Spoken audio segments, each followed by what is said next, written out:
Standing on the edge of possibility, we pause to drink in the deep sense of accomplishment, pride and hope of this very moment. Suspended in time between students' past and a graduate's future, we gather with abundant joy and overwhelming gratitude. May we continue from this day and this place to create outstanding stories that surround us every day and in all places we may find ourselves.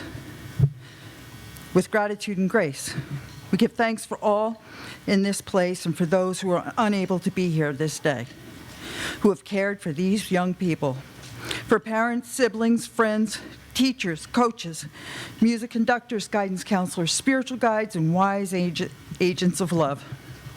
The work here is never simply for private use, but always for public good. And so today we celebrate our collective commitment to creating a better and more just world.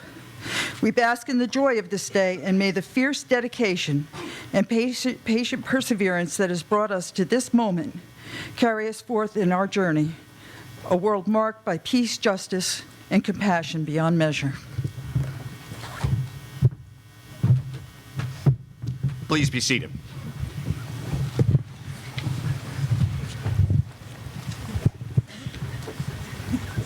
Welcome. Good morning. I want to begin by congratulating our seniors.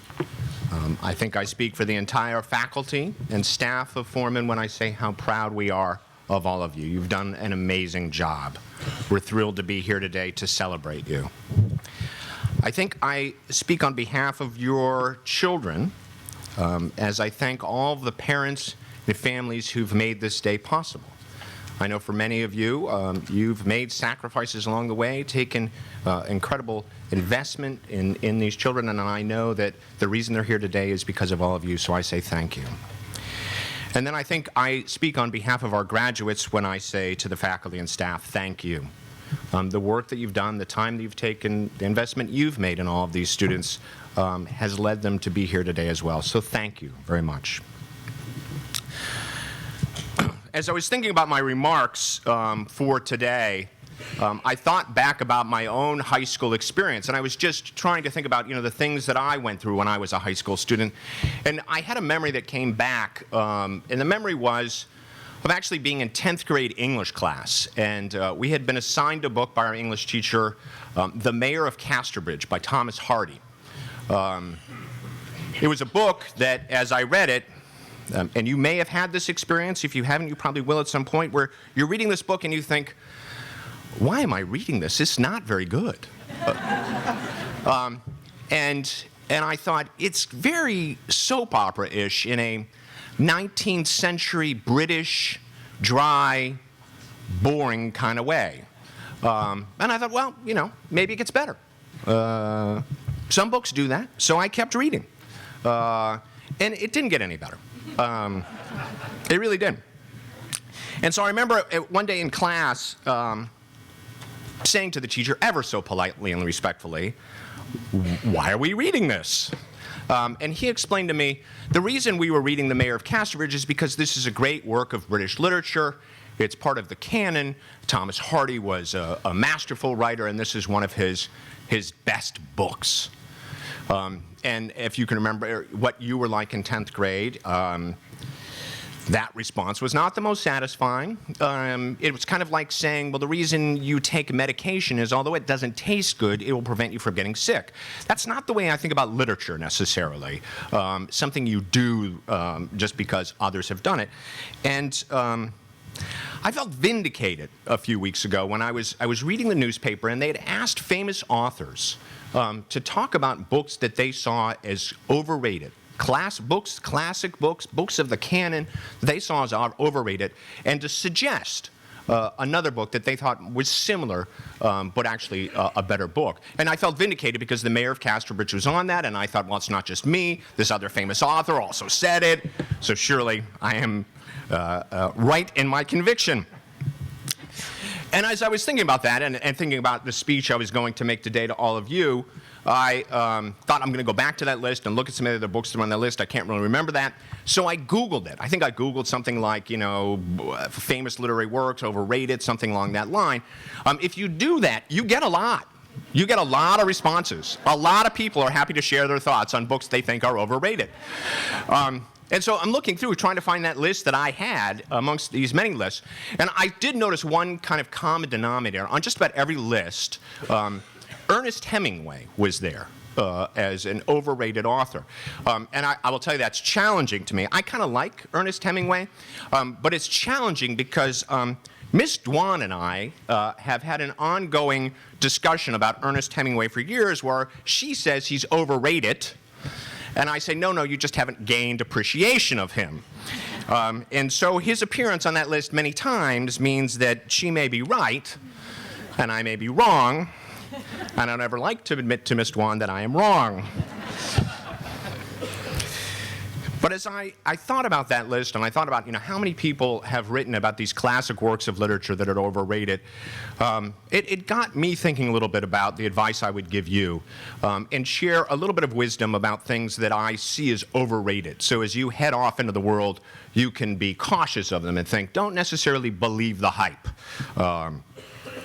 So this is my list, so take it with a grain of salt. But things that I see as overrated. Picnics. Picnics overrated. Christopher Hitchens, the author Christopher Hitchens, also believes they're overrated. I think, this is an experience from being a kid. Every so often, my mother was convinced that we should go on a picnic. My sister and I would protest because we remember the last time we did it. And my mom would make peanut butter and jelly sandwiches and bologna sandwiches on Wonder Bread, which she would then pack at the bottom of the picnic basket and put everything else on top. And we'd drive to some remote location and eat flattened sandwiches that were kind of warm, and the rest of the food that probably was good when it was made was now kind of not the right temperature, had a bunch of sand and dirt in it, and a whole lot of insects. And I thought, I don't get picnics, overrated. Royal weddings, overrated. And I know that's controversial because I'm sure there's many of you in the audience who got up really early to watch them or watch the most recent one. But really, I know I'm a firm believer in marriage. I've been happily married for a long time.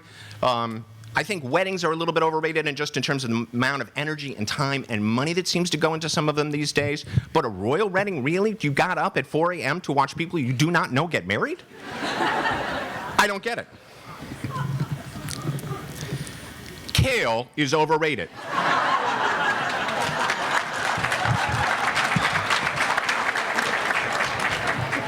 Mr. Kowalczyk and I disagree about this. Mr. Kowalczyk looks forward to the summer and all the kale he's going to eat and tells me about I'm going to have kale salads, kale smoothies. He eats kale every day of the summer. And I think, why? Why do you do that? Spinach is just as nutritious and it actually tastes good. Why would you eat kale? I mentioned my dislike of kale to someone recently at lunch, and they said to me, well, that's because you're doing it wrong. And I said, how do you do this wrong? And they said, well, what you have to do is you have to massage your kale first. And I thought, any vegetable I have to massage before I eat it is overrated. Surprise birthday parties, overrated. Now here's the thing. If you are in your single digits, right? Up until 10, really exciting, I'm sure. After that, not so much. Now, my sister is actually roping in. My mom's coming up. She's having a birthday. My sister has convinced me we need to throw her a surprise birthday party. So I'm actually doing this right now, something I think is very overrated. I think, you have a birthday. Why do people have to surprise you about that? You don't know it's coming? Breakfast in bed, overrated. Sounds like a great idea. It really does, right? You think, bed, I'm comfortable, it's warm, it's nice. Wouldn't this be nice if I just didn't have to get out of bed and had breakfast here? And then someone does it for you and you think, this is not great. You can never really get comfortable, which means you spill everything, which means there's crumbs in the bed, which means you need to change the sheets the next time you have to go to bed that night. It's just not a pleasant experience. The following piece of advice is overrated, and I will give credit to the author Carl Hiaasen who pointed this out to me. But the following piece of advice is overrated. Live every day like it is your last. Carl Hiaasen pointed out that's the way Labrador retrievers live. That is not the way humans should live. He suggested instead, and I entirely agree, live every day like your rent is due tomorrow. Good advice. Being right is overrated. And I say that because I think this is really important right now. Is every day when I go home and read the paper or watch the news, I watch a lot of people that we all elected to be our leaders who seem to be it's more important to them to be right than to do the right thing.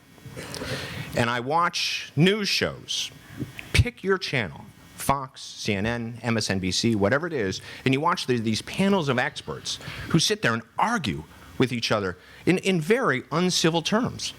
And, you know, I've never watched one of those shows where these supposed experts, supposed thought leaders who said, you know, I hadn't thought of what you said. That actually, you know, maybe I need to rethink my position. Or I wasn't aware of those facts. That causes me to have a different view. I don't know why it's so important for us to be right. I think it is important for us. We are humans. We make mistakes on a regular basis. It is important for us to know when to say we made a mistake and to apologize.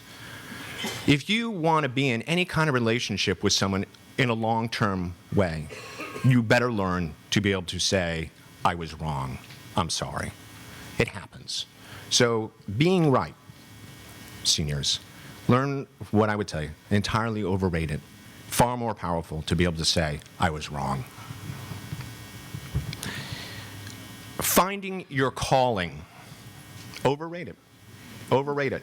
And yet, we spend a great deal of time telling you it's important right now to figure that out, right? You're supposed to know your major, you're supposed to know your passion, you're supposed to know what you're going to do in college, what you're going to do the rest of your life.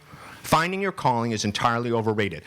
99% of us, what we thought as we were sitting here in graduation and where we ended up are different, and we're very happy about that, right? You are going to change your job many times in your life. You're going to change your career many times. We know this. We know the data.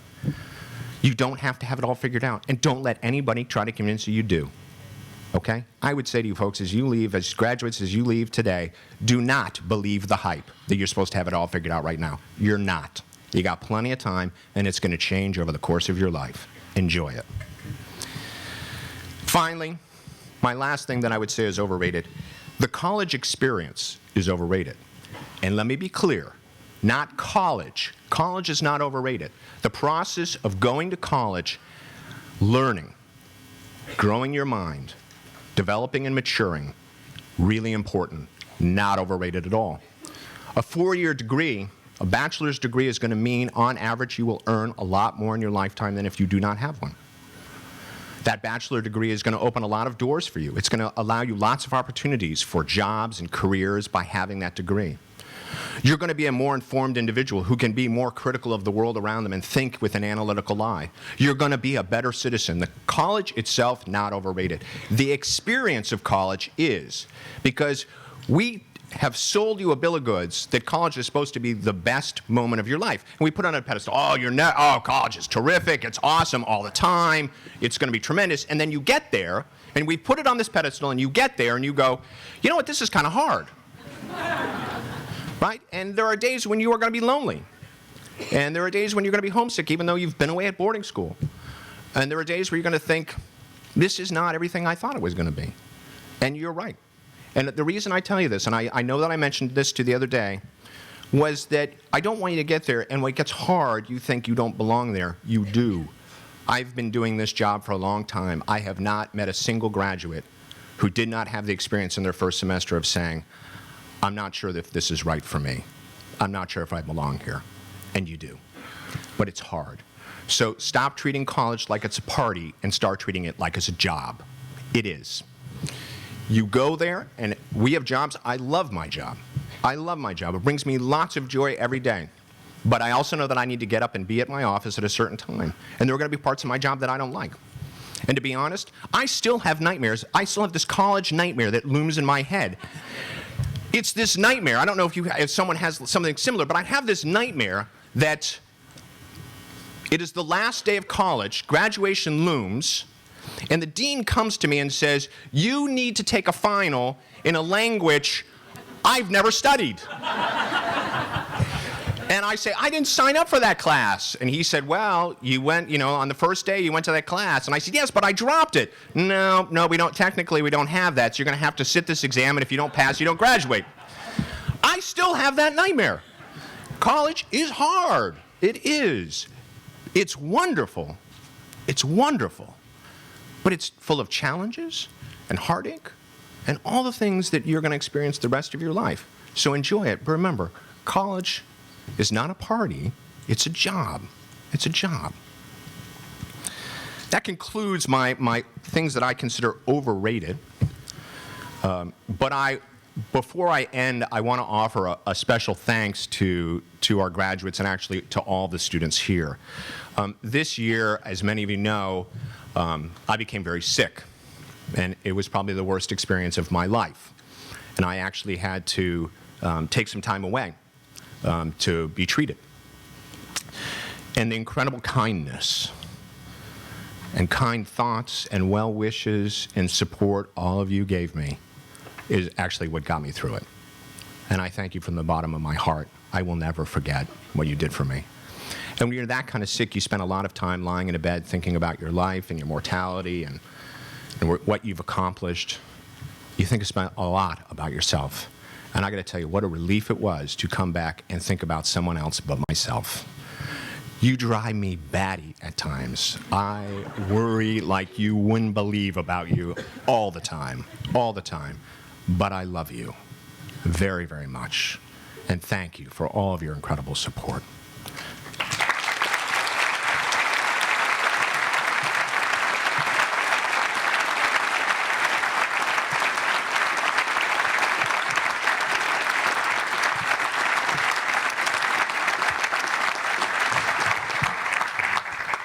It is my pleasure to introduce David Rublin, class of 2006.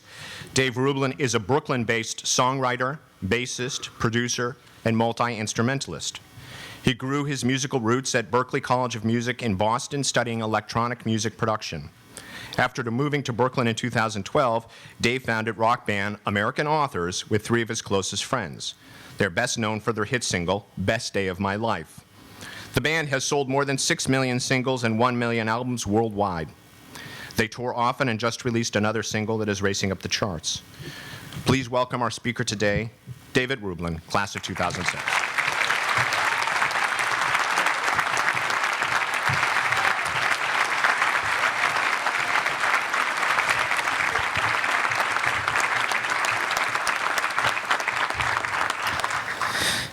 Wow. Look at this. Can you believe it? So I guess I'm just going to start from the top. Picture this. It's a warm summer night in Los Angeles, California. It's almost time for the show. The crew and the stagehands are running around in a panic. It's chaos.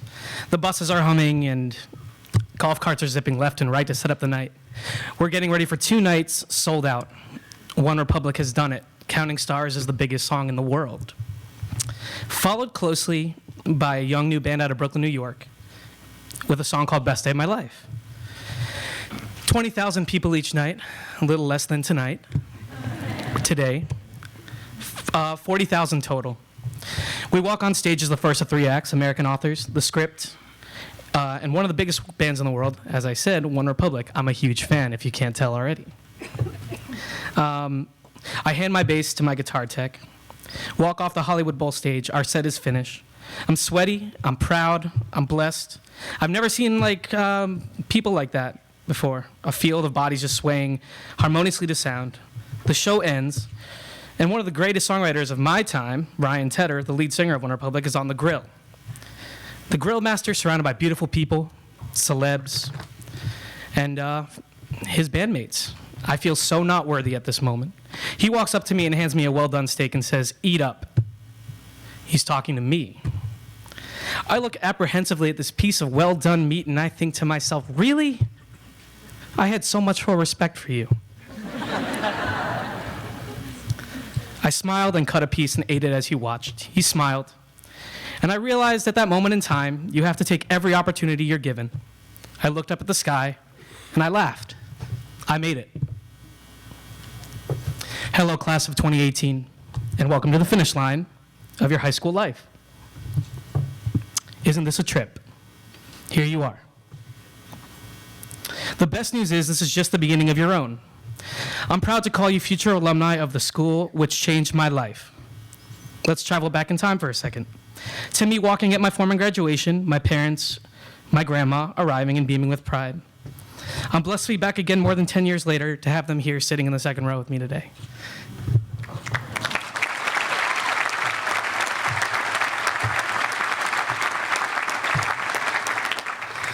I guess the real question is how? How did I end up giving this speech? That's pretty lit. Now I can tell my future kids that Dad did something cool. I guess they needed someone really quick. But sometimes I forget I'm an actual rock star. But more importantly, I'm a grad from Forman, just like you. How did we get to Forman? How did we discover, as I call, our talent? How can we rediscover our mind's beautiful capacities in the future? Or even know if we're ready for the future or talented yet? I can tell you when I was sitting in your seat on graduation day, I had no clue if my dream I've dreamed about since 7 years old would happen. But damn, I knew I got myself into a big fish, small pond, or a small fish, big ocean situation. My bad. I knew I had to give it a hell of a shot. More about that later. To this day, I still look back in awe at the support of my friends and the nurturing of my teachers at this very school, which made me the man I am today. They turned a lost boy into Peter Pan himself. They helped me realize the only problem I had was me. When pinned from an early age as being a different learner, how do we break the stigma? How do we realize the power we have? What is our purpose if we don't know what our worth is? Mine is music. I share my heart through sound, my triumphs, my failures, in harmony. It's the essence of life, the very fabric of me and my connection to cultures and the history of our world. My answer, how we find our power. Vulnerability. Being brave enough to scream at the top of your lungs what makes you feel the most alive, what makes you feel scared to death, empty and lonely, what makes you fulfilled and what makes you hungry to learn. And most importantly, above all else, what makes you happy. For the introvert, tell a close person, spill your heart, do your skills behind closed doors, and after you pour yourself into it, I promise you'll be found. And it's okay to hide again. For the extrovert, open your mind and take in the new ideas and know that yours are as good as well as valid. You are a person of the people, strong, direct, and confident. You are cocky, but that's part of you.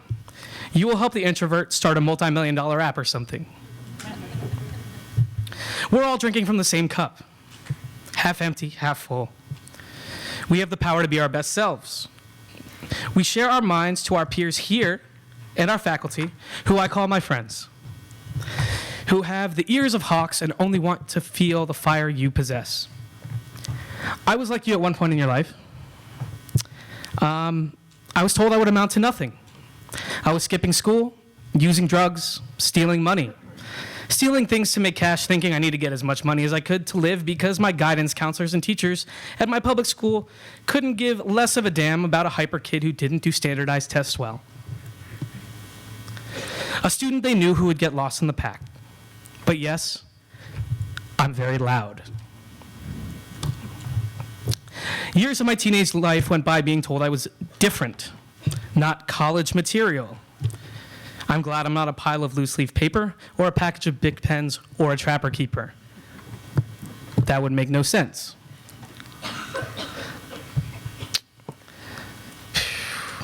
That would be really, really rough. College as we know it is not for everyone, but learning is.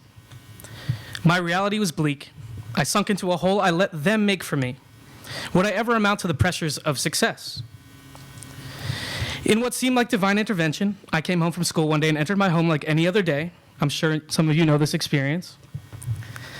With my parents sitting at our dining room table, and a completely unfamiliar face accompanied them. This person was a boarding school scout. I wanted to find my own little hill to die on. Was I this messed up, or were my parents trying to save their child's life? I didn't know which side to take. Emotions and sadness and failure took hold. At this moment, so many memories and so many friendships were flashing through my head. This town was all I knew. I missed my senior year of high school and had to repeat 11th and 12th grade. Without the memories of my best friends, without my class, I felt like it was the remake of Stephen King's movie It. I would completely disappear. The clown got me. Luckily for me, I was wrong. My name would resonate at my old high school as being somewhat of a bad boy, which to me at the time was kind of cool, and it still is. And my 5 best guy friends held on to me, and I held on to them. I arrived here at Forman and jumped out of the car. I saw how beautiful the campus was. I remember the ride, the wind, the smell of grass, the big Litchfield homes, the woods. There was something so poetic about being in Western Connecticut. I felt like a regular Holden Caulfield. Read Catch from the Rye to get that reference if you haven't already. I pulled up to the parking lot on moving day. I was told I'd be in Newton dorm. And there she is. When meeting my dorm parents, one in particular made me feel a sense of comic relief and an onslaught of adolescent emotions. Her name was Annie Crawford. See? That's what happens. Something about her appreciation for meeting every student made me feel I know she'd be someone I could confide in. My first step in my transformation here. I walked to my first dorm room and met a character of a human being, my first roommate in my life, Trevor Barniak. He talked to me, legendary guy, gotta meet him. He talked a mile a minute and acted like the cool guy. He was very lanky, very dorky, and if you ever heard the speech, he'd probably ask me why I said he was lanky and dorky. You'll meet him someday. I totally knew I was in for a great deal of interesting conversation. Trevor became a dear friend to me. That same night we had a house meeting and I met so many kids just like me, all with different stories, different skills, different gifts, and I realized I'm not alone. My Forman life was rich beyond my wildest dreams. I found people at the school who would shape future Dave in the best ways. My friends Rye Sanderson, Daniel Getz, Seth Todd, Mark Kennedy, Phil Marandola, Ben Brunetti, and so many more. I was known as the musical songwriting dude on campus, who always hangs out with my dude Rye. He had these crazy red locks. He looks like Shaun White. All the girls loved us. I dated the most beautiful girl I ever seen in my high school life, Catherine Naughton, here at the school, and got bullied by all the jocks about it. It was amusing. I was finally feeling a sense of worth. When I expressed to my teachers I wanted to do music and do music only, and that's all that really made me happy, they hired the freaking janitor to teach me until they found me a real music director. There was no music program at the school. The janitor people, they hired the janitor. Dom, the janitor, was a frustrated musician in himself. He changed my life. He would tell me over and over again I'm a rock star. Tell me about the old days of him playing in bands. He'd tell me, you're so good, you could see me on the big stage. And with that, I started a cover band with some amazing students here on campus. We'd cover songs we loved, and it was all amazing. Andrew Carter on drums, Tom Staton, Dan Getz on guitar. I was able to lead them to make sound and get credit for the class. That is awesome. They hired the news musical director, Jennifer Cater, who nurtured my talents and pulled me further into my appreciation of the craft. The goal to me was realized. Go to music school, become a rock star.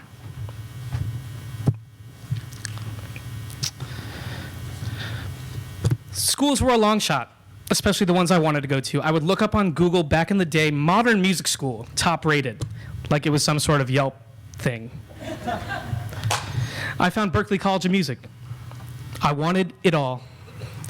Forman delivered me to my next set of challenges.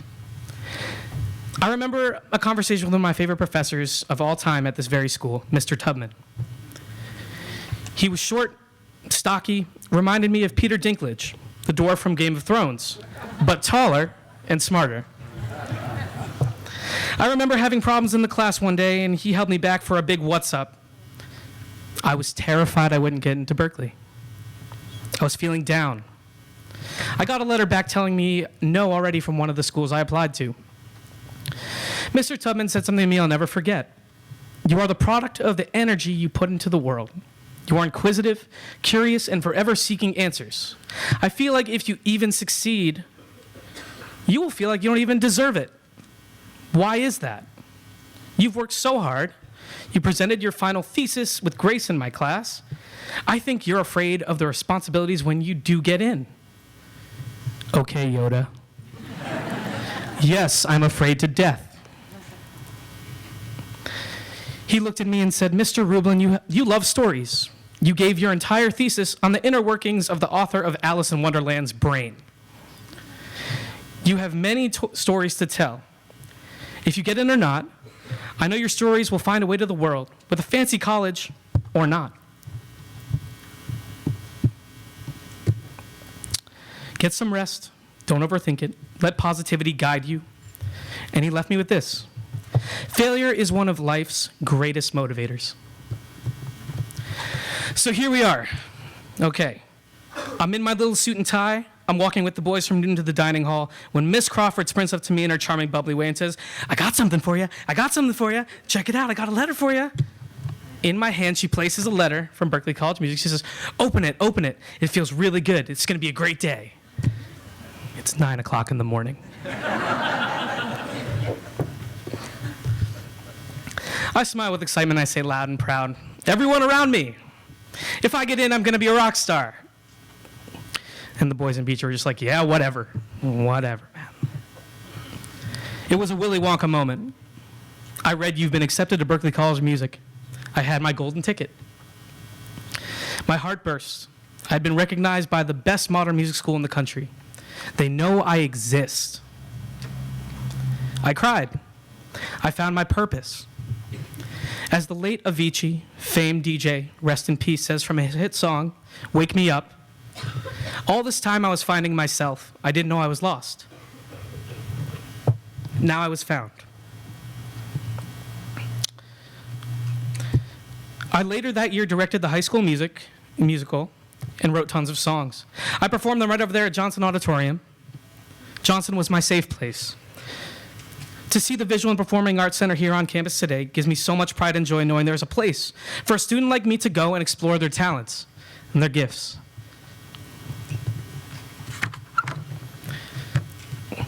All right, you ready, guys? Here we go. It's time for Berklee. Little did I know, and that was a major problem. Berklee turned out to be a monster of a school. There was no in-depth learning difference department. There was no support, no special treatment. Good luck. Hope you get the notes right. That was it. I felt as though I was looked at as untrained. I was the untrained musician, the kid who learned differently once again, the kid who learns differently that no one gets right away. I was, again, not good enough. I did have some great friends who did love me as a person, but that's easy to do. But I was not initially valued for my talents. Before arriving at Berklee in my excitement, I went onto a cool new website that opened up to colleges called Facebook. There was no liking on Instagram yet or following or any of that nonsense. I joined the board for new students and messaged everyone who looked cool. I would look at their taste in music and I found people who loved what I love. Hey man, love your music tastes, would love to jam with you and get to school. Nobody responded to me. I heard a nice awe over there, it's okay, it was sad. My life was falling apart. I learned music through Simon Says. I would listen and my ear would replicate. Growing up, I'd take my dad's tape recorder and records I would hear on the radio and just hit the record button. Rock bands, pop artists, rappers, everything. I'd dig through my mom's vinyl collection and just listen. Not knowing that the ears, especially my ears, would be the gateway to my future. My brother was so musically gifted, all I wanted to do was play music with him. He would always have the coolest taste and the coolest songs to play. I would listen obsessively. Why they make me feel happy or sad or crazy, I realized I made music based on feeling, when everyone here at Berklee was using rules, theory, and method. Top it all off with a family member diagnosed with a life-threatening disease and my Forman girlfriend leaving me for someone else. As you can see, life has a funny way of standing in the way of our dreams if we let it. Today is not about dwelling on our past, but observing it, embracing it and knowing that this isn't the end of the journey, but the beginning. That family member is alive and well today. My parents are here. My father, he's my rock. My mother, my anchor. Combined, they are part of the reason I have no fear. No matter what the struggle was, I knew they were always on my team. Oh, and by the way, now that we're like halfway done with the speech, I play bass and produce records in the band American Authors, an 11-year overnight success. That's a long time. How did that happen? Piecing the whole puzzle together for you. I remember walking across the Mass Ave Bridge on a cold, snowy night right after getting back from winter. I bumped into a young singer named Zach Barnett who I messaged online prior month saying, "Hey, you're the kid who likes the music I like." I replied, "Yeah, I am. You should come audition for my band, the Blue Pages." I smiled. I said I'd love that. As much as the dog. Finally, someone to play with. Being in the group was the first time I've been on a team since leaving Coach McCarty's side. Being on a team has its ups and downs. You will have to deal with accountability, problem solving, combative personalities, just like living in a dorm. Forman armed me for my new reality in so many ways. And when I wanted my alone time, where I would privately spread my wings and fly, Johnson became my safe place. It wasn't just a place, it became a state of mind that I drew out for so many years to come. Years later, the band would move to New York City. We found the music industry. We found our team. I found myself signing my first recording contract with the world-famous Island Records, with our lead single, Best Day of My Life, blazing up the charts, breaking records, hitting #1 on the Hot AC chart in America, peaking at #3 on the Top 40 chart. This was massive. Was this the kid from Forman? Selling more than 9 million digital copies worldwide. Half the sales in America alone? You bet it was. I saw the entire world 2 times in a span of 3 years, 300 plus shows a year. I played songs I've written songs and played them in all 50 states, from playing under Table Mountain in South Africa to the New Year's Eve ball drop in Times Square and Red Rocks, to the military bases on Okinawa, Kuwait, and giving back to the hardworking soldiers of our country, to knocking boots with David Letterman, Jay Leno, meeting Ellen DeGeneres, Conan O'Brien, Seth Meyers, and James Corden, meeting fellow musicians like Ed Sheeran, Alicia Keys, Beyonce, Elton John, and even the amazing Cardi B. I've lived a rich, full life here thanks to Forman, but it wasn't because of the school. It was because I chose to take the lessons I learned here. And today, it's your day. Your moment to let your fire burn a little brighter. My heart is soaring with pride for you and your families. Songs that you love in your family's history and traditions have shaped and changed your lives whether you know it or not. And today, we are writing your final song here from Forman together. I appreciate you all for taking the time to listen to me. You didn't really have much of a choice, but neither did I when I was forced to come here as a student on day 1. I know I made your lives a living hell. Hopefully from today's speech, you leave here with some sort of new outlook and new appreciation for life, family, and music, or whatever your muse is. What makes you feel the most alive? I hope you feel the same way I felt the day I packed up my room in Newton for the last time. Grateful.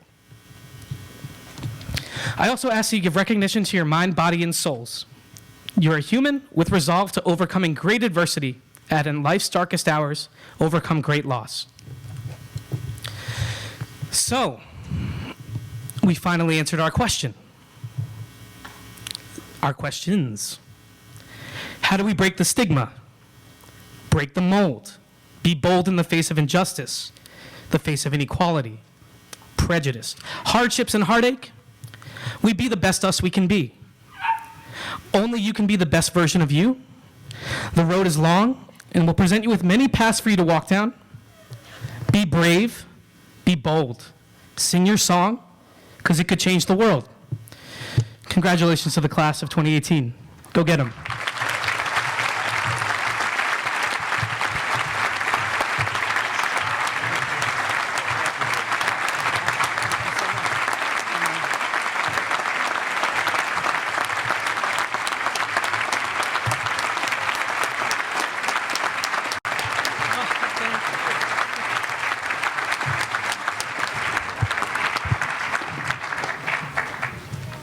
Thank you, David.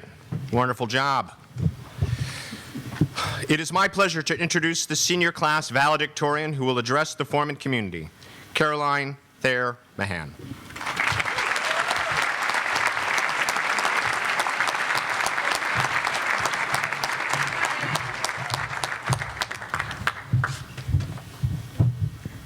Hi. On behalf of the graduating class of 2018, I'd like to welcome and thank everyone who's joined us today as we matriculate into the next phases of our lives. Additionally, I'd like to thank those who have helped us along the way: parents, family members, teachers, coaches, dorm parents, Mr. and Mrs. Mann, staff, administration, and all those who have acted as our cheerleaders throughout this journey. I stand here amongst you, my fellow classmates, and am proud to say, we did it. Niccolo Machiavelli wrote, "There is nothing more difficult to take in hand, more perilous to conduct, or more uncertain in its success than to take the lead in the introduction of a new order of things." While written 486 years ago, Machiavelli's statement remains: change, at its constitution, is the introduction of a new order of things, which may feel daunting. Throughout the past 4 years, we've collectively undergone an incalculable number of transformations, changes. While each of our transformations are undoubtedly unique, they demonstrate commonalities among us, most prominently adaptability and courage. We don't have everything figured out, and in all honesty, probably never will. We did, however, figure out Forman, and that yes, it is possible to wear dresses that don't quite meet the required length as long as we wear tights or high boots. I'm really sorry, Miss Crawford. We figured out who on this campus can help us the most if we need them, who will be there when we're upset, or who will accept us no matter what. But that took time. It took time for us to realize who our real friends were and how we fit into the fabric of Forman. During our time here, we adapted and realized how to utilize our abilities to help ourselves succeed. We developed our toolboxes and figured out how to use the tools within. When we first arrived at Forman, we didn't know that many people, and we didn't really know ourselves. We had to adapt and learn how to not only get by, but also to thrive. We had to find our niches, and we're going to have to do that again. However, this time, we have a fallback. We have each other and 4 years of self-transformation. We're not who we were when we got here.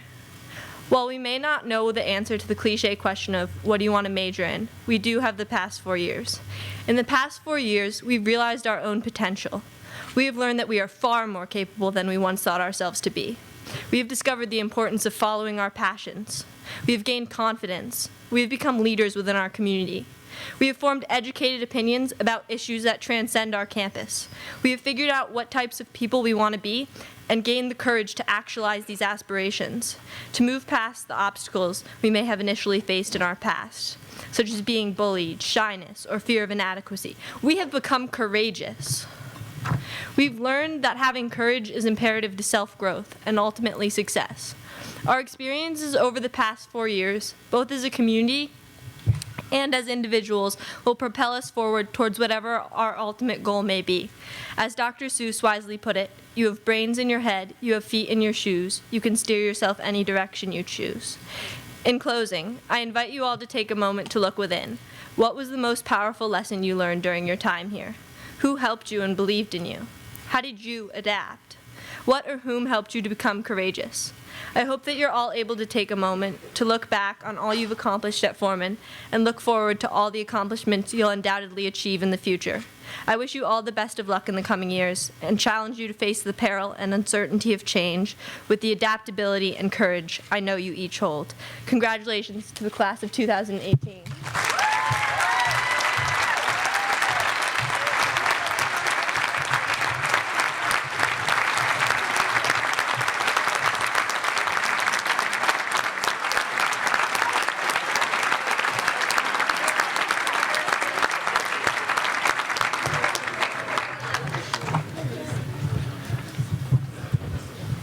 Thank you, Caroline. Wonderful, wonderful job.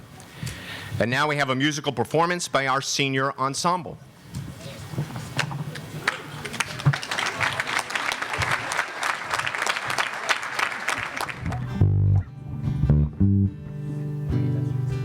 Henry,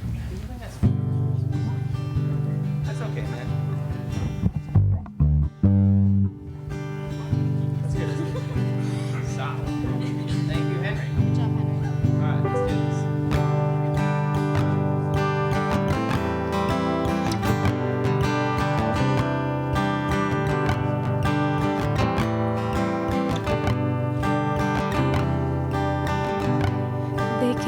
take it from me if they try.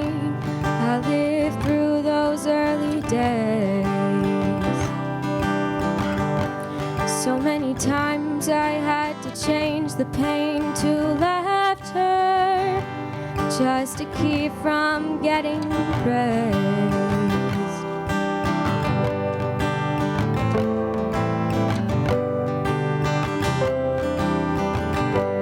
Dressed in black from head to toe, two guitars across our backs, we would walk the city roads, seeking someone who would listen to the music we were writing down at home.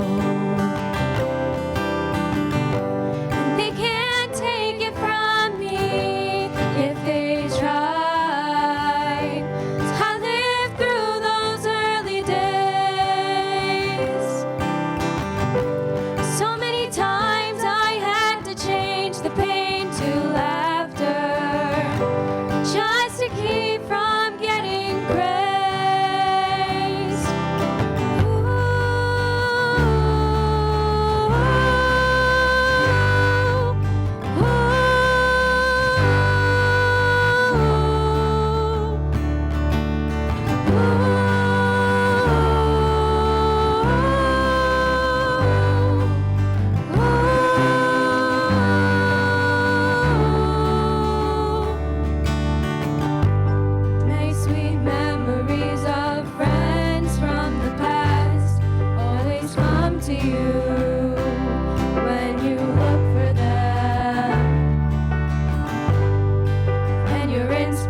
Female Athlete of the Year.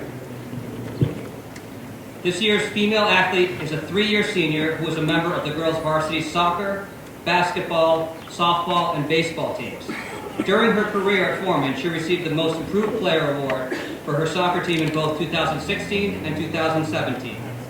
In varsity basketball, she was awarded the title of Most Valuable Player for 2018, along with the honor of being co-captain of the team.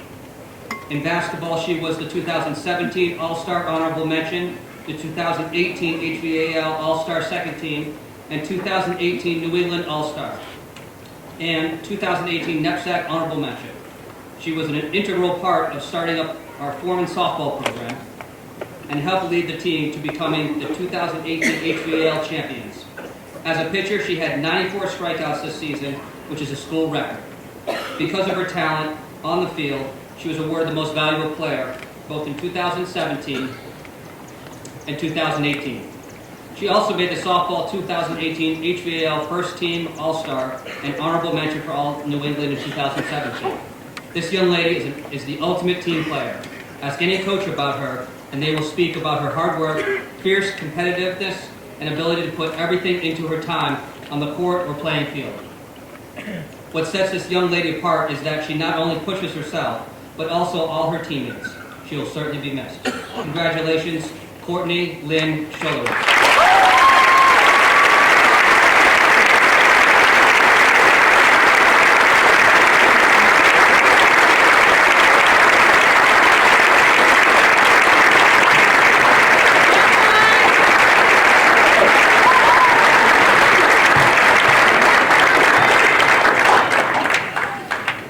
The title of the 2000 Male Athlete of the Year will be given to two young men this year who have been on our varsity football, hockey, baseball teams. During their time at Forman, they have made huge contributions to the success of every team they have been part of. The first recipient was awarded the Coaches Award for varsity football in 2017 as well as hockey in 2018. On the varsity baseball team, he was awarded Most Valuable Player for 2018, and he's been an HBL First Team All-Star in 2017. He was co-captain of the 2017 varsity football team and 2018 baseball team. The second recipient was awarded the title of the Most Valuable Player for 2017 football season. The Coaches Award, 2018 hockey, Most Valuable Player for baseball. In 2017 and 2018, he was also awarded the Green Bat Award for the highest batting average in baseball in both 2017 and 2018. And was the first team All-Star for baseball, 2017-2018. He was co-captain of the 2017 varsity football team and 2018 hockey team and 2018 baseball team. The award recipients today have defined the culture of all the teams that they have played on. They have exhibited the very best attributes that athletics seeks in young athletes. They have character, integrity, grit, determination, and selflessness. Both young men have set the bar very high and have helped those around them become better athletes. Through their example, Forman will truly miss these two young men and wish them all the best. Congratulations to Matt, Michael Troy, and Thomas Walter Troy Jr.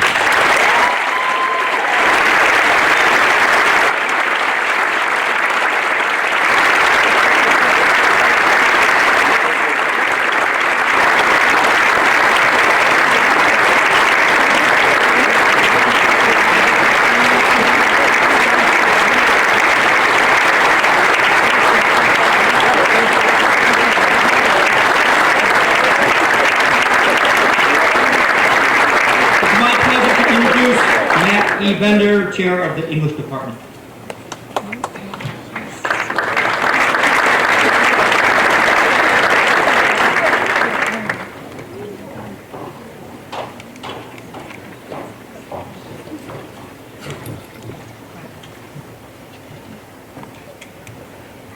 The English Award is granted to the senior who demonstrates exceptional understanding of and appreciation for literature and the writing process. Caroline Thayer Mahan.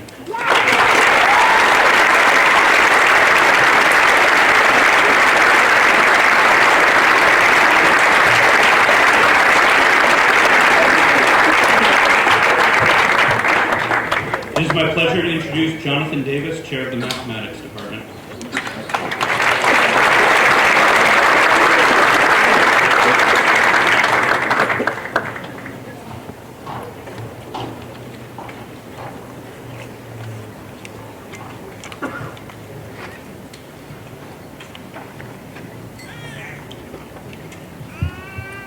The Mark B. Perkins Mathematics Award is given to a senior whose achievement in an advanced math course has been outstanding. Christopher Barris King.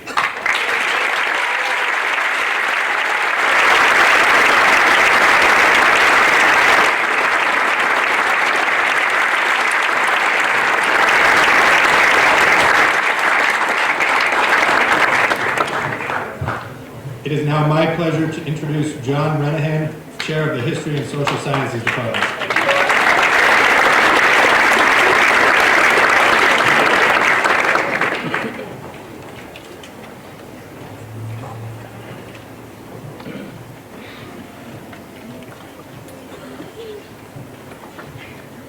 The History and Social Sciences Award. This year's award recipient has shown great dedication and has gained a thorough understanding and appreciation of U.S. history, European history, ancient history, political theory, economics, and psychology. Jonathan Kane Schneider.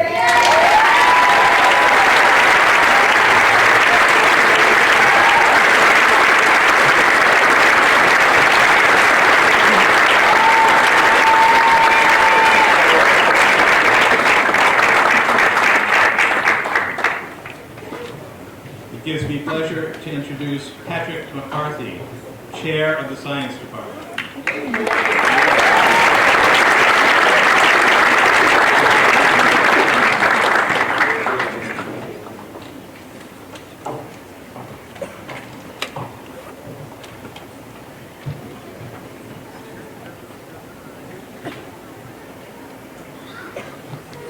The Patrick Howard Science Award was established by Forman faculty parent Jeffrey DeBan to commemorate his wife, Jean Petrick's passing. Their son Paul was a Forman student at the time. On April 11, 2005, Jean A. Petrick, MD, was struck and killed at a New York City crosswalk. This was a devastating loss to Jean's family, to her colleagues and friends, and to the thousands of women who bore testimony to her healing skills. For over 20 years at Memorial Sloan Kettering Cancer Center, Jean Petrick's work focused on breast cancer surgery and improving the quality of life for breast cancer survivors. During the family's time of loss, Forman's Charlene Halloran extended extraordinary care and kindness to Paul, to Jeffrey, and their family, making her an intuitive choice for sharing this honor. This endowed graduation award recognizes a student for outstanding achievement in science.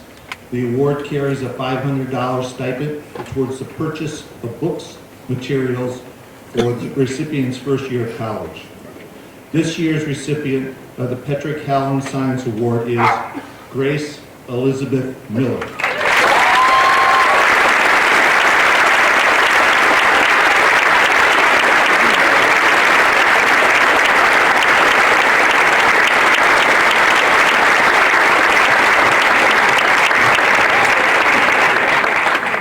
It is now my pleasure to introduce Leighton Zimmer, Chairman of the Arts Department.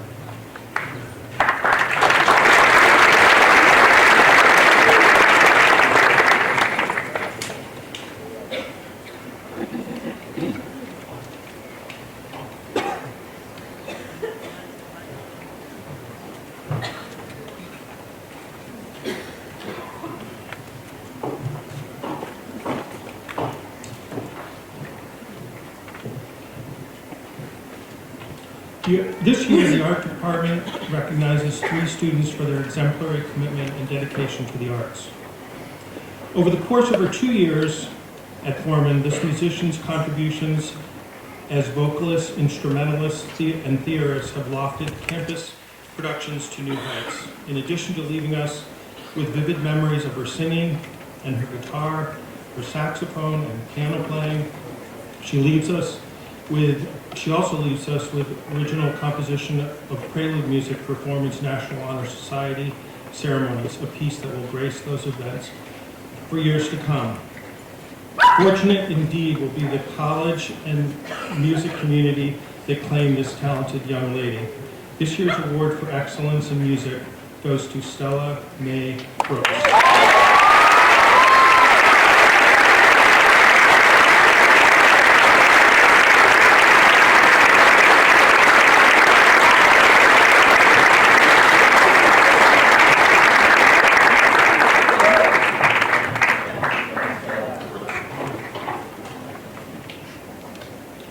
Arriving at Forman as a new junior, this thespian performed in 5 productions in 2 years, taking on each singing and acting role with laudable energy and precision.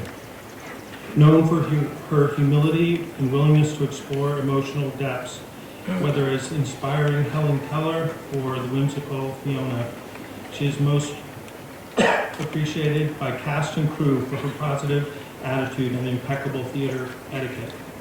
Always the adhesive agent of the ensemble. We are proud of the performance quality that she has brought to our program and extend her our best wishes as she heads off to American Musical and Dramatic Academy and beyond. This year's Theater Award for Excellence goes to Alexandra Elizabeth Beckett.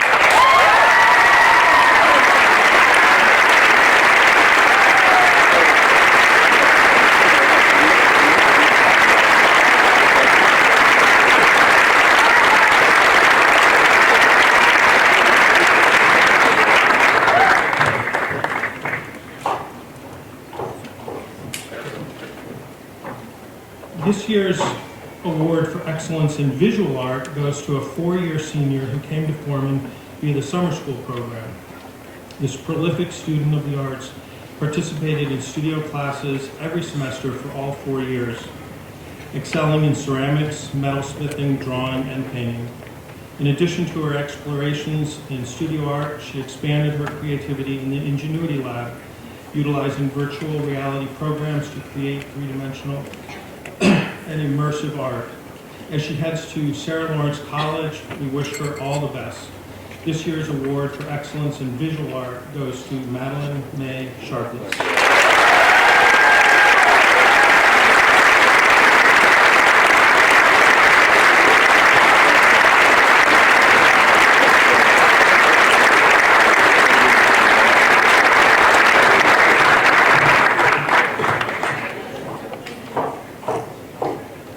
It's my pleasure to introduce Brooke Crossman, Chair of the World Languages Department.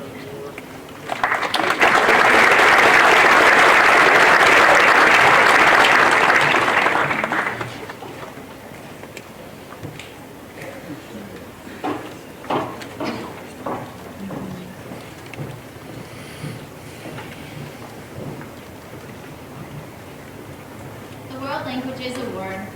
This year's World Languages Award goes to a student who has excelled for 4 years in her world language class. Her genuine enthusiasm for and exceptional dedication to mastering the course material did truly set her apart from her peers.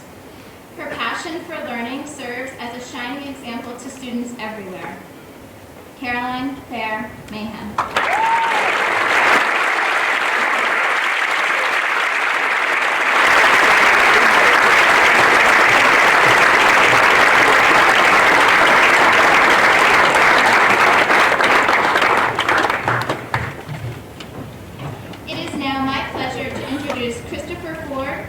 Chair of the Ingenuity Program.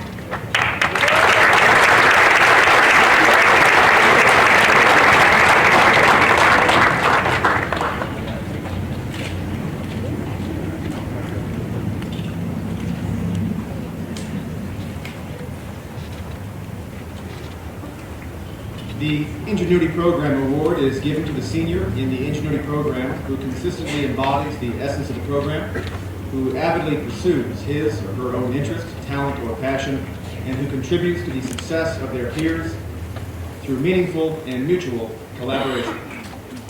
Andre Charles Natrana.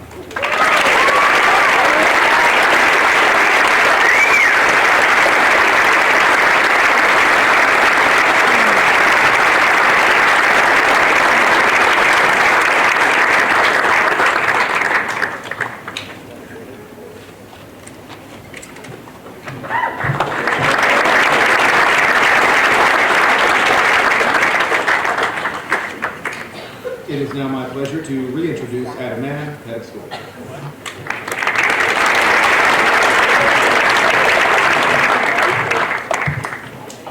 The John N. Forman Award for Excellence in Education is presented with the gratitude of the Forman School community to a teacher or staff member whose passion, creativity, and dedication engages students in and out of the classroom.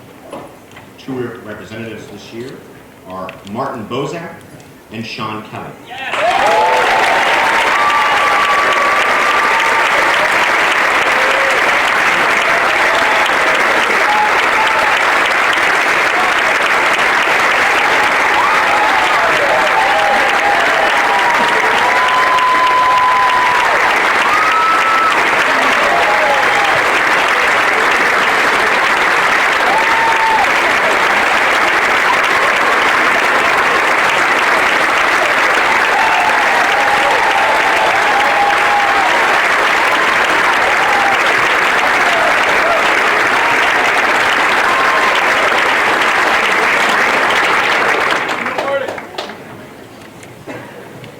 call upon Stephanie Ramos, Interim Director of the Cognition and Learning Department.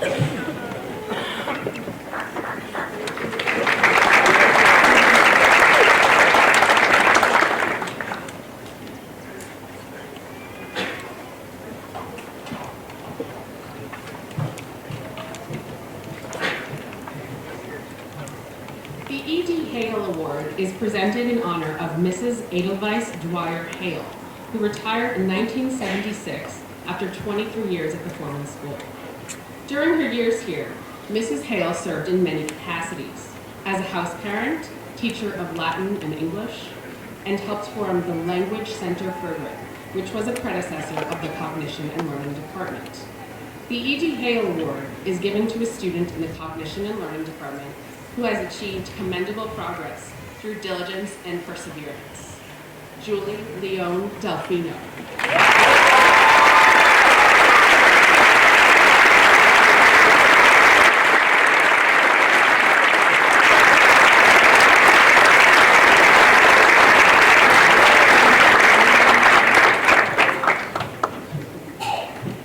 It is now my pleasure to introduce Meredith Davis, Director of College Counseling.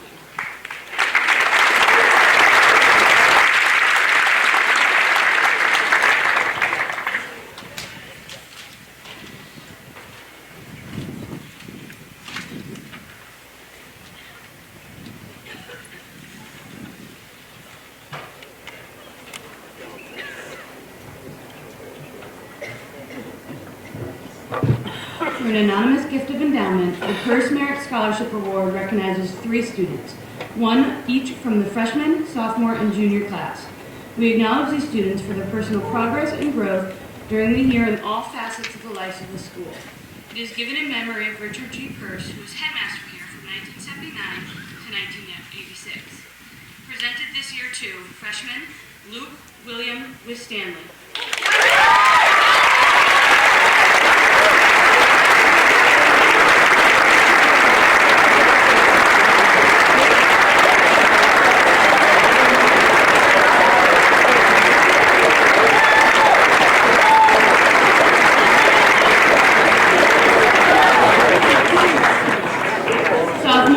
Nia Simone Wallen.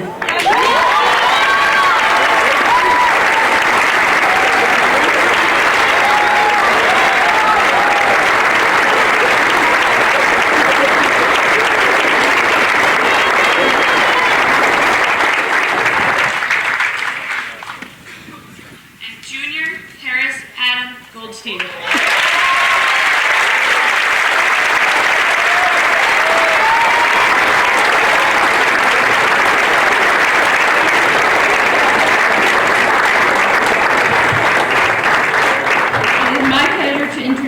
Senior class representatives, Lillian Beretta, John Chaney, and Ksenia Kotova.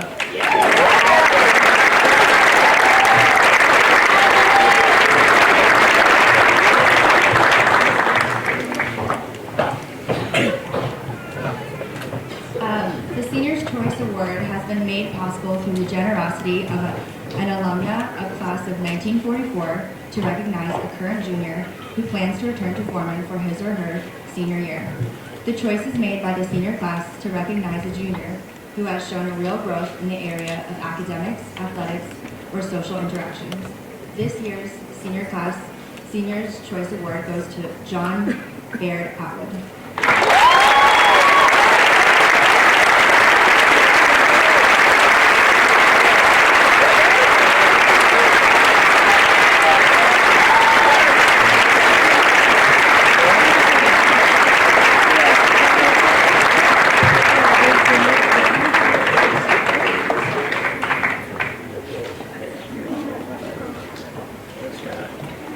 It is my pleasure to introduce Charlene Halloran, Director of Counseling.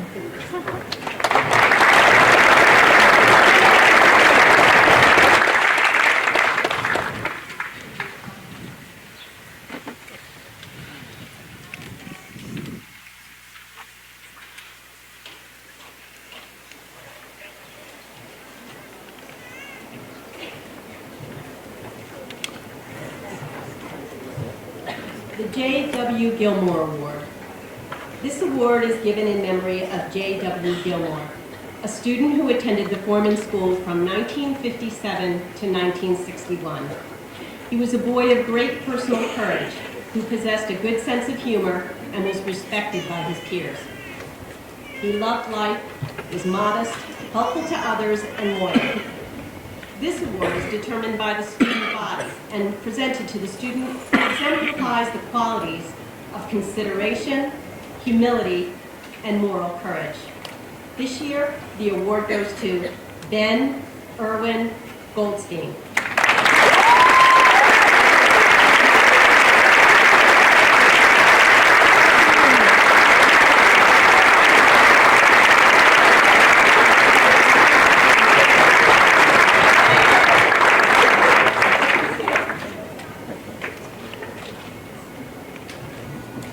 It is now my pleasure to introduce Duncan Marshall, Interim Director of Admission.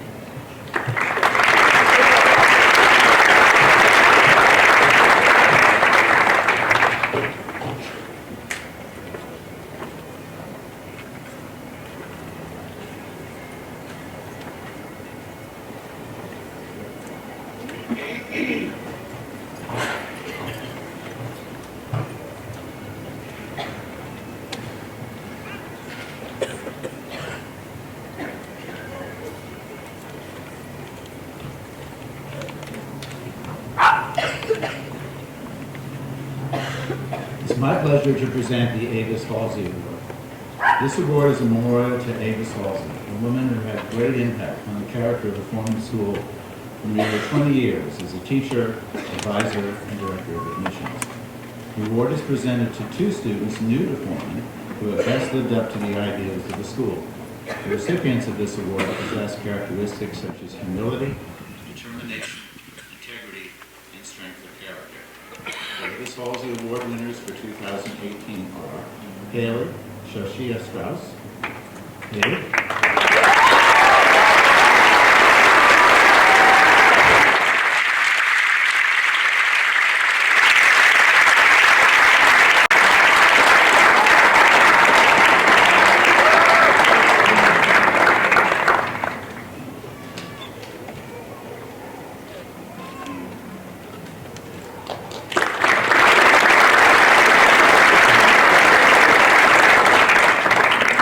Henry Alexander Lausch.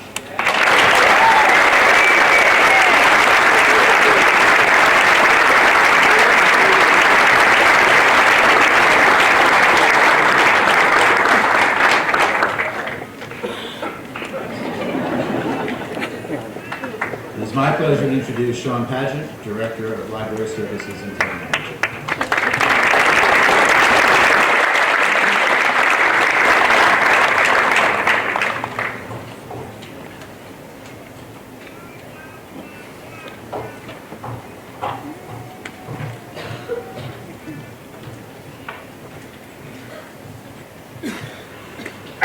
The Ann R. Talcott Book Award. Given in memory of Mrs. Talcott, a member of the Forman School faculty from 1994 to 1997, whose warmth, wit, and wisdom inspired and enriched both the Forman campus and the community of Litchfield. The award is presented to an undergraduate who, in the opinion of the faculty, has developed a love of literature and has demonstrated noteworthy service to our community, which were the hallmarks of Mrs. Talcott's life. This year's award winner, Josephine Ann Azara.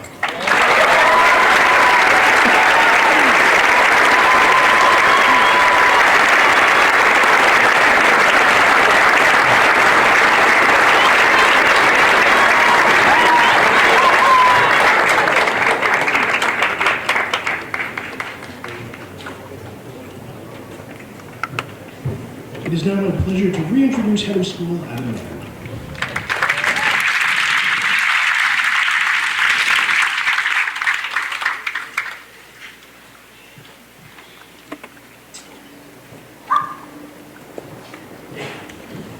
There are students who merit special recognition because they have contributed greatly to the life and the welfare of the school, but their services often go quiet and go unnoticed. The head of school recognizes this year Ksenia Andreevna Kotova.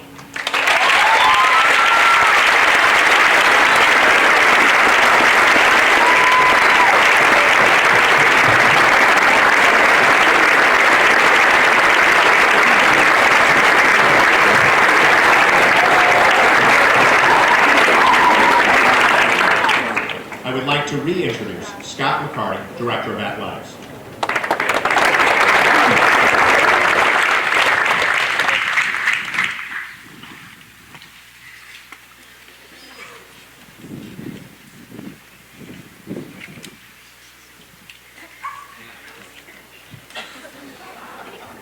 The John Reineke Award. John Reineke attended Forman School from 1982 to 1986.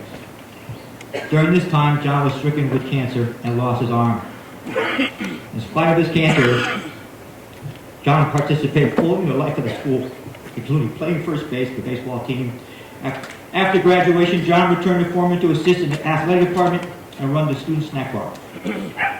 Presented in John's memory, this award is for the student who displays loyalty, courage, humor, school spirit in the face of adversity. John Brown McCarthy, Cheney, please come forward.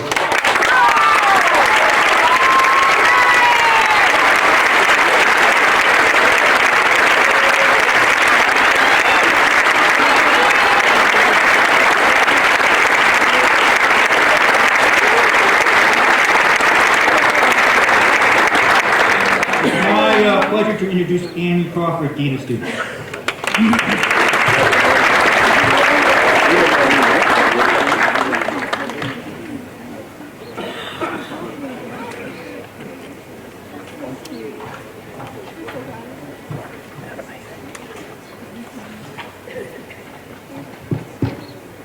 The Richard G. Purse Award.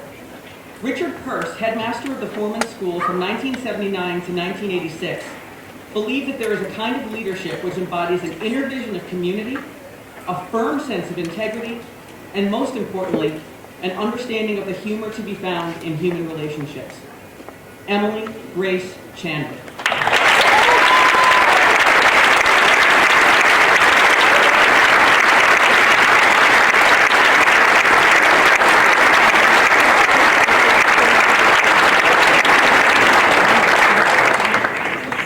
It is now my pleasure to introduce Francisca Fenton, Dean of Faculty, and Edward Kowalczyk, Assistant Head of School for Enrollment and Operations.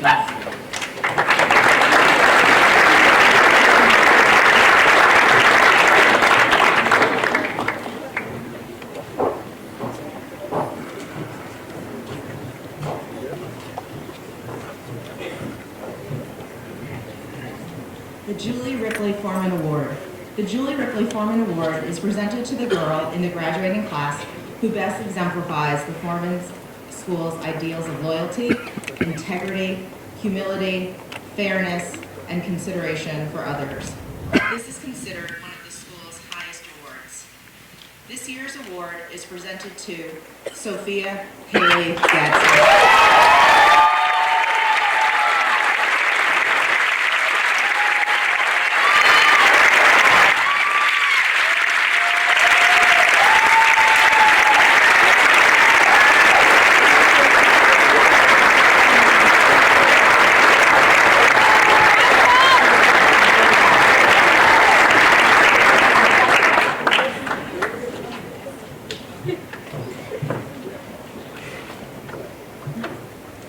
The John N. Forman Award is presented to the boy in the graduating class who best exemplifies the Forman School's ideals of loyalty, integrity, humility, fairness, and consideration for others.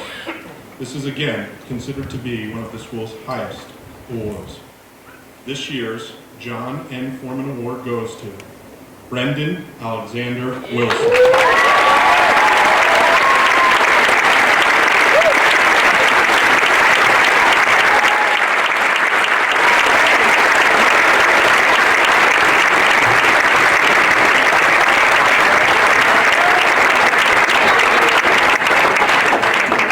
Reintroduce Adam Mann, head of school.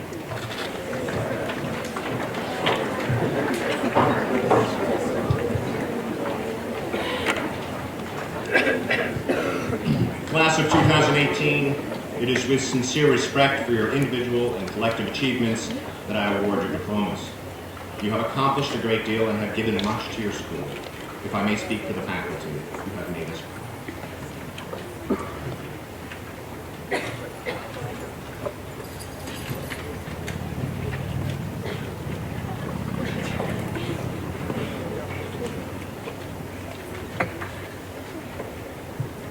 Alexandra Elizabeth Becker with honors.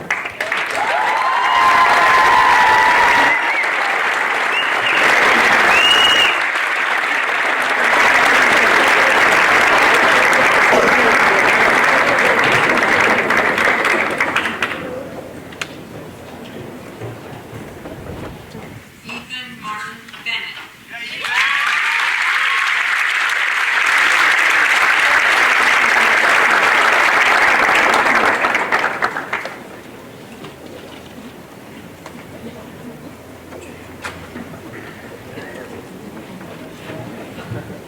Lillian Yee Beretta with honors.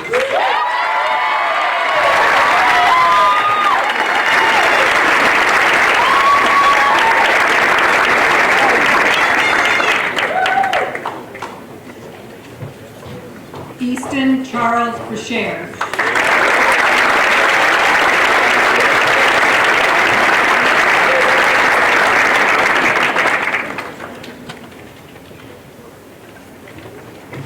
Stella Mae Brooks.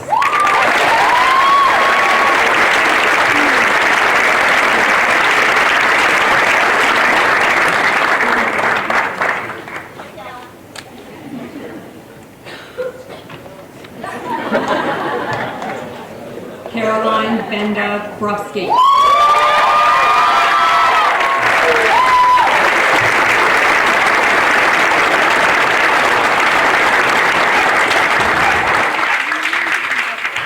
Jack William Burgess.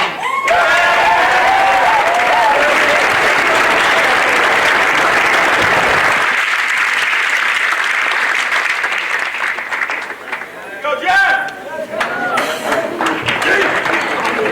Chase Mitchell Calianis.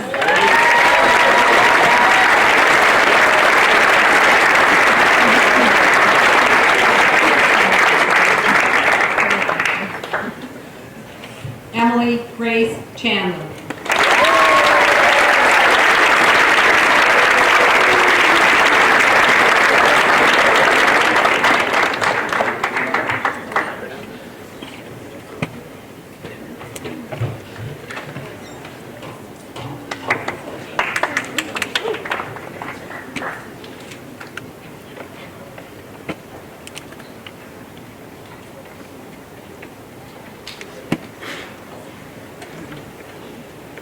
John Brown Riccardi Cheney.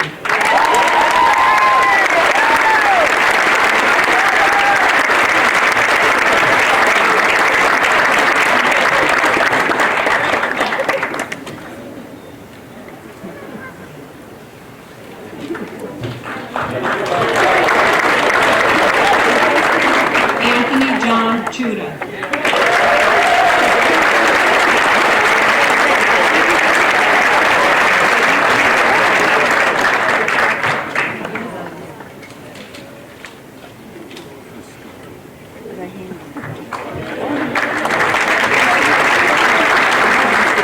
Matthew Paul Crockett.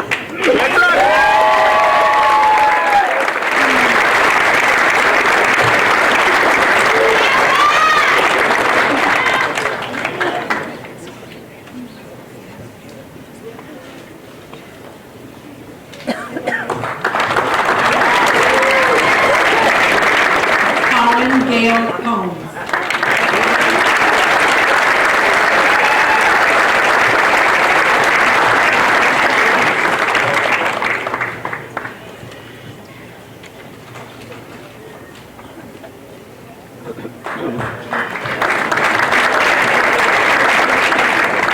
Mazwe Mendlela Cuba.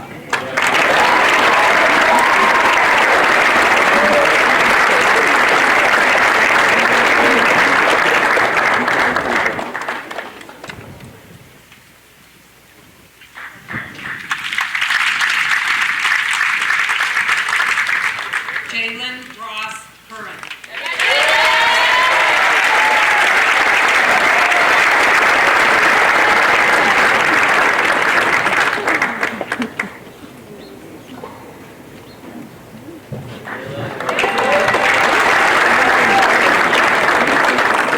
Julie Leon Delfino.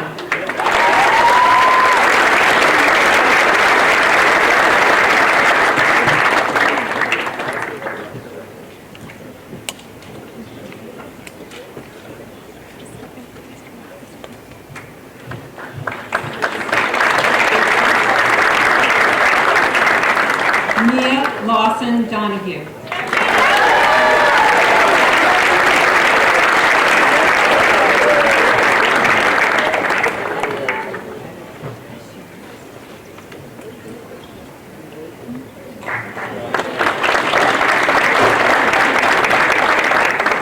Emily Rebecca Elfman.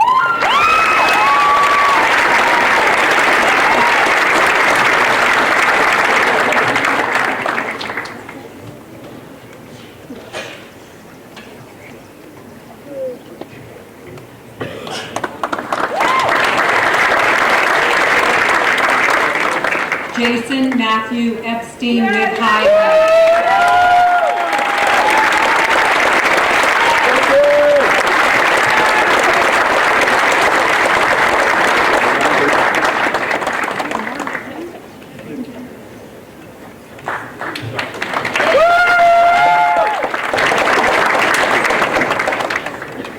Lucy Joan Everett.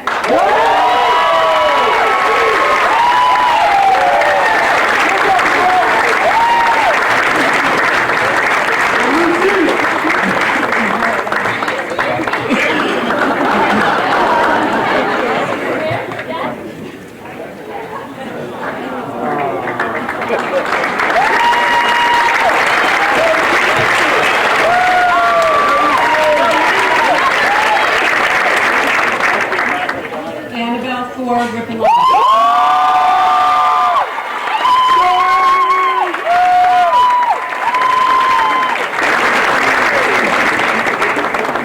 Go, Junie!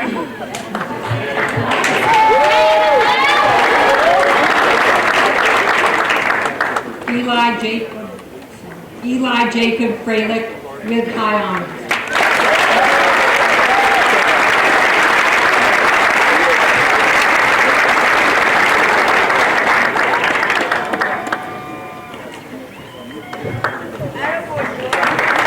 Sophia Haley Gadsden.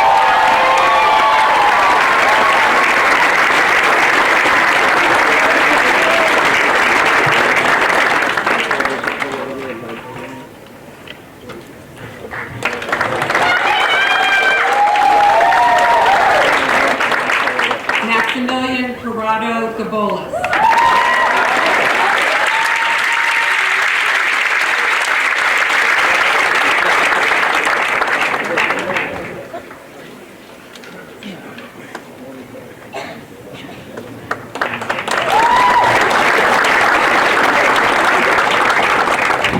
Kyle Thomas Forman.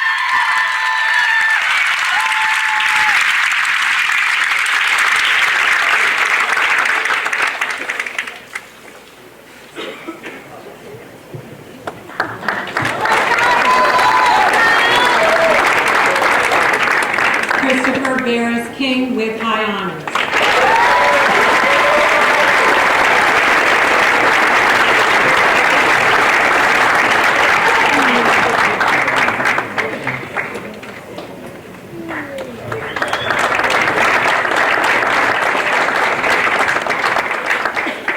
Brock Mondeford Randolph Kirby.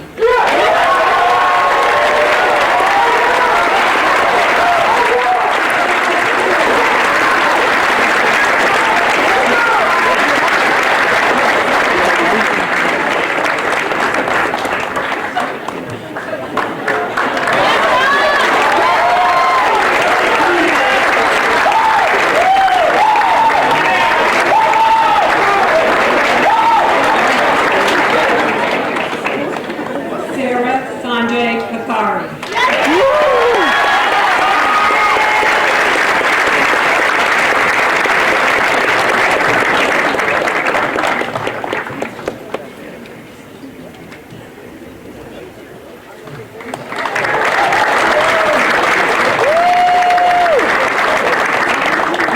Ksenia Andreevna Kodova.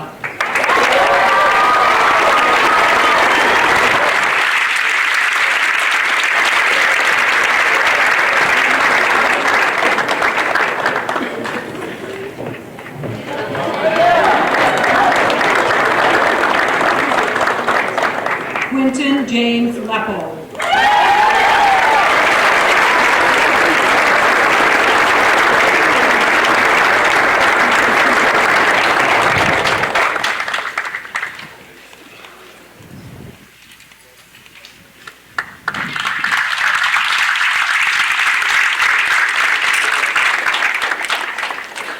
Caroline Thayer Mahan with high honors.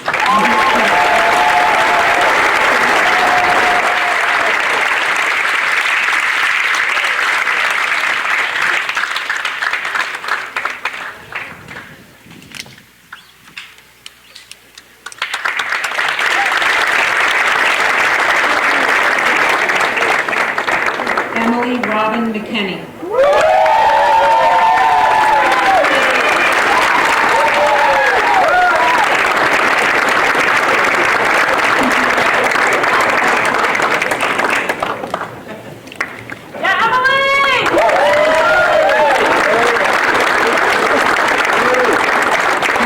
Elizabeth Miller with high honors.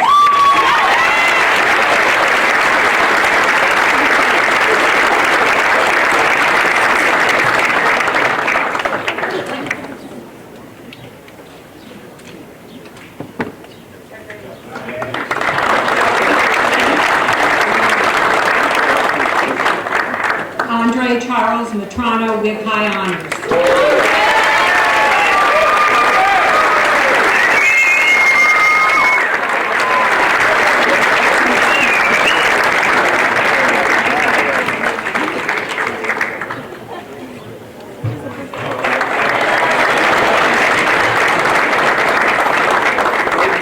Jacob Thomas Murphy.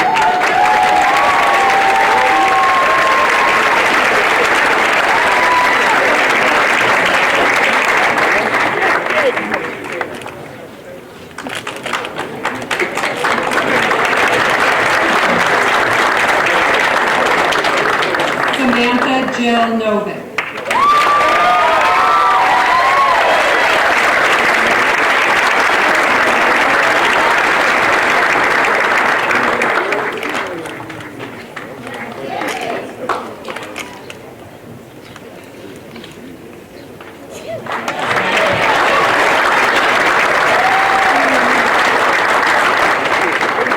Zachariah Oria.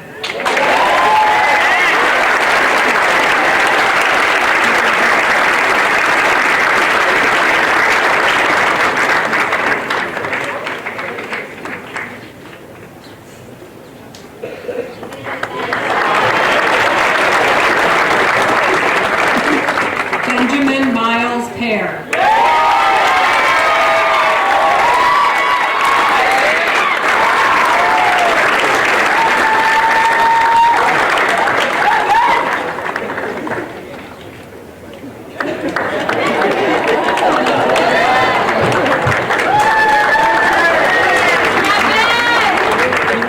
Alexandra Franklin Pittman.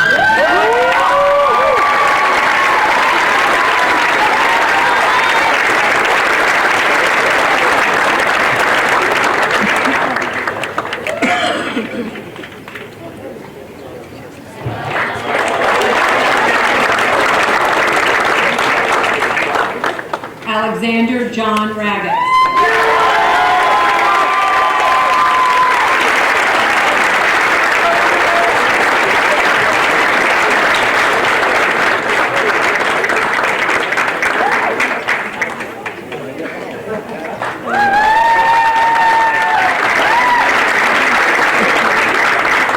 Kelly Ann Safe.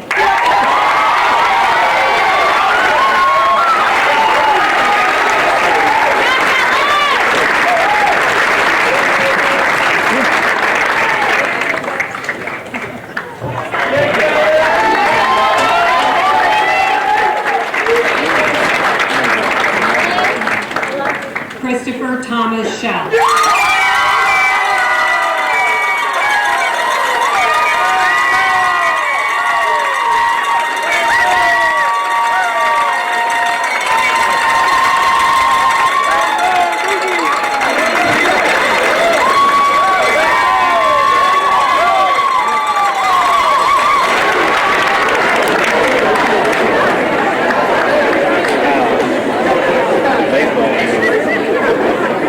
Baseball.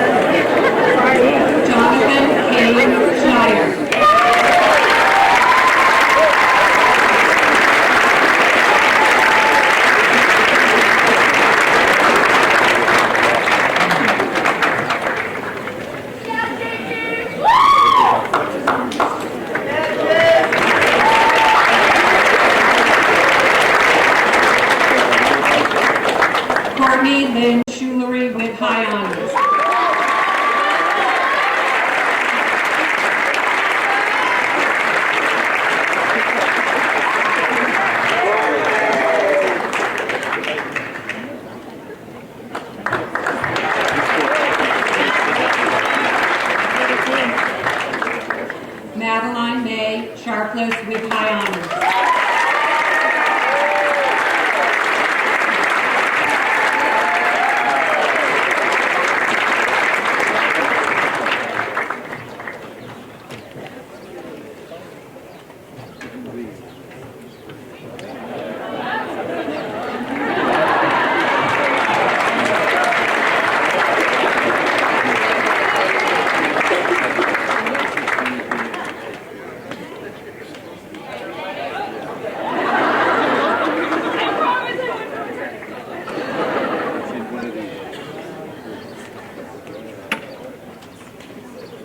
Wyatt Alexander Sherber.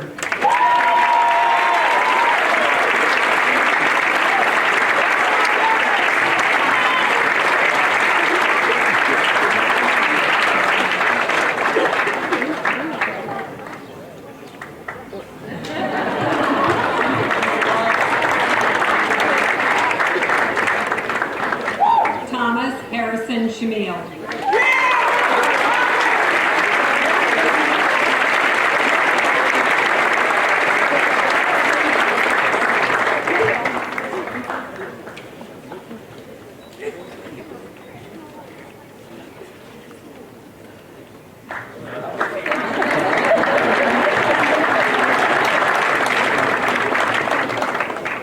Allison Gade Smith.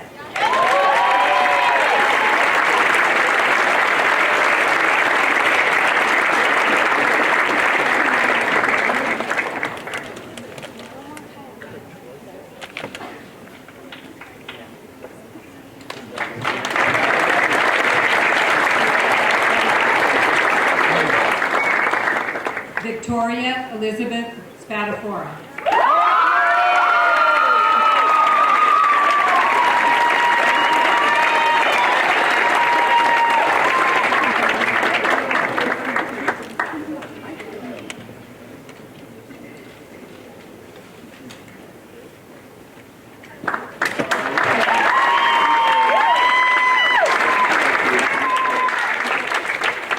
Franklin Cody Stillman.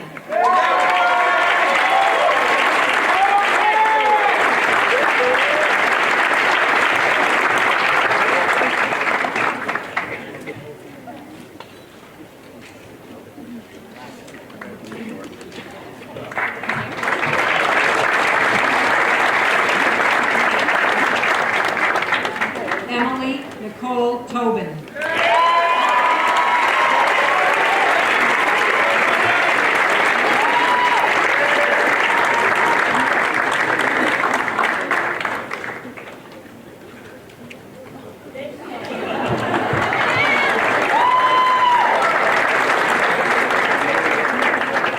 Matthew Michael Troy.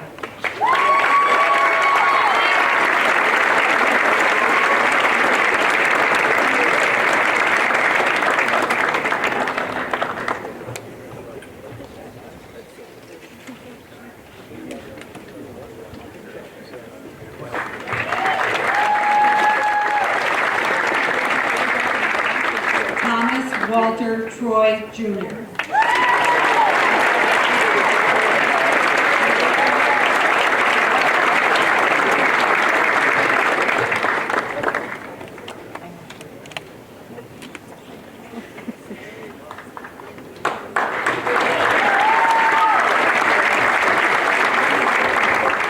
Linus Dixon Trahere with high honors.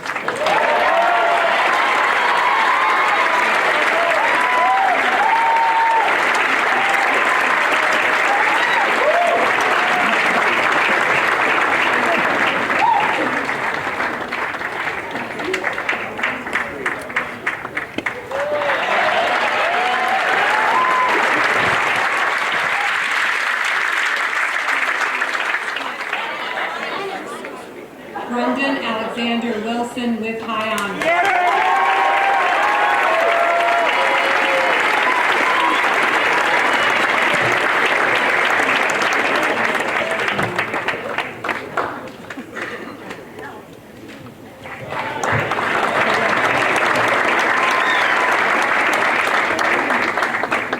Nathan Taylor Winalski.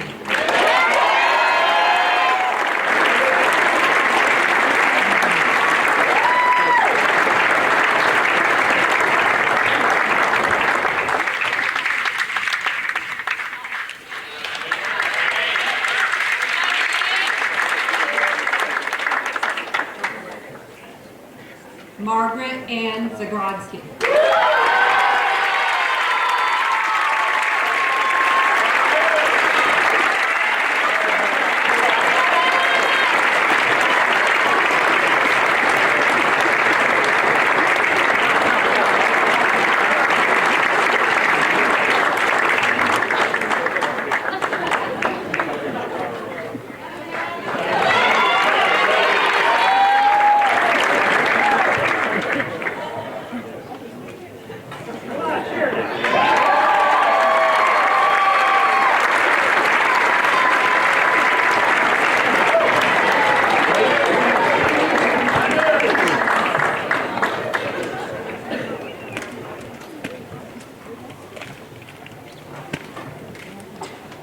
Some of you may have noticed that our graduates were handing me something as I handed them their diploma.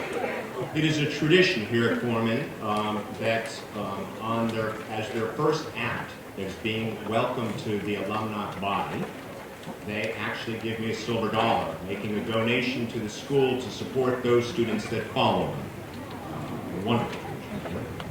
I will ask the class of 2018 to please rise.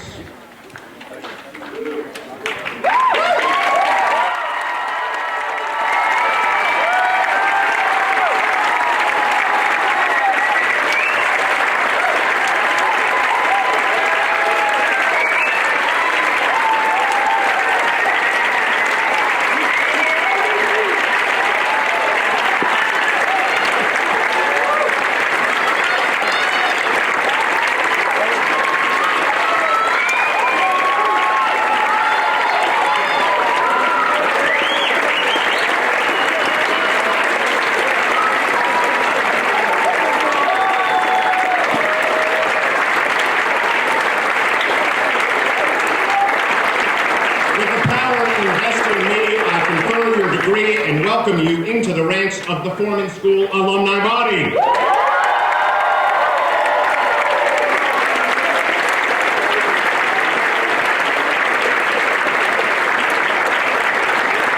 ask all to rise for the benediction and academic recessional.